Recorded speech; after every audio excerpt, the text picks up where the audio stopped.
Terima kasih Dr. Reza. Saudara-saudara, hari ini kembali kami akan menyampaikan update data yang kita himpun sejak pukul 12.00 WIB kemarin sampai dengan hari ini pukul 12.00. Pada hari ini kita melakukan pemeriksaan spesimen sebanyak 10.926 spesimen.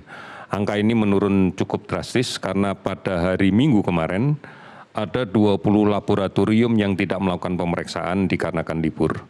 Sebagian besar ini adalah laboratorium rumah sakit yang kemudian libur dari aktivitas dan baru memulainya pada hari Senin pagi hari ini. Sehingga total pemeriksaan yang kita periksa untuk spesimen sampai dengan hari ini adalah 650.311 spesimen. Dari hasil pemeriksaan itu kita dapatkan jumlah kasus positif sebanyak 954 orang, sehingga totalnya menjadi 46.845 orang. Kita perhatikan sebarannya, tertinggi yang melaporkan kasus positif pada hari ini adalah Provinsi Jawa Timur dengan jumlah 315 orang dan sembuh 66 orang. Kemudian DKI Jakarta 127 orang, sembuh 74 orang. Sulawesi Selatan 111 orang kasus baru dan 38 sembuh. Kalimantan Selatan 89 kasus baru dengan 10 sembuh. Sumatera Selatan 60 kasus baru dan 17 sembuh. Ada 19 provinsi yang hari ini melaporkan kasus baru di bawah 10 orang. Bahkan ada 11 provinsi yang melaporkan tanpa ada kasus baru. Beberapa provinsi yang jumlah kasus sembuh lebih banyak dibanding dengan kasus konfirmasi yang dilaporkan adalah Jawa Barat, 17 kasus baru dan sembuh 24 orang. Kemudian Nusa Tenggara Barat 11 kasus baru dan 13 sembuh.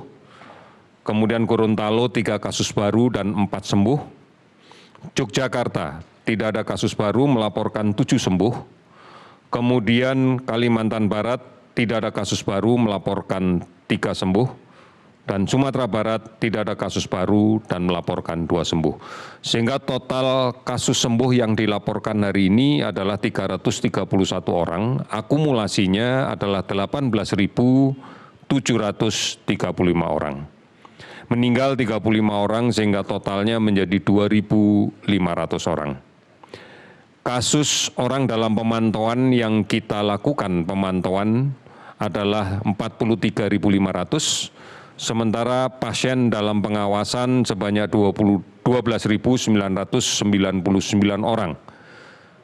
COVID-19 ini sudah terdampak pada 440 kabupaten kota di 34 provinsi. Saudara-saudara, sekali lagi saya akan mengingatkan bahwa menjaga jarak adalah kunci bagi upaya kita untuk mencegah penularan ini.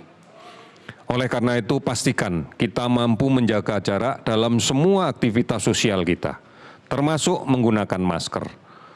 Karena cara inilah yang lebih efektif kita gunakan untuk mengendalikan sebaran ini.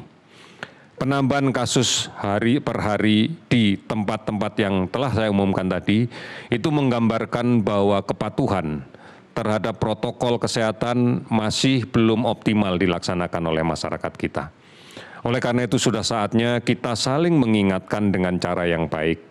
Sudah saatnya kita saling menjaga satu dengan yang lain agar tidak tertular penyakit ini.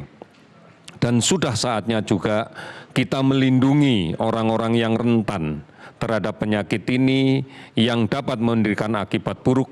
Misalnya pada orang tua, lanjut usia, atau pada orang-orang dengan penyakit penyerta yang kemudian akan jatuh sakit dalam kondisi yang buruk manakala tertular COVID-19 ini.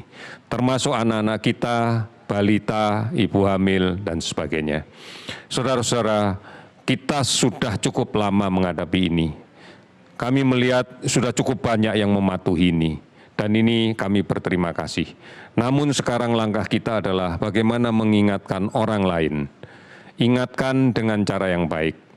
Sehingga melindungi diri, menjalankan protokol kesehatan bukan semata-mata karena tekanan dari aturan, tetapi semata-mata karena memang kita tidak ingin sakit. Kita yakin kita bisa melakukan ini dengan baik.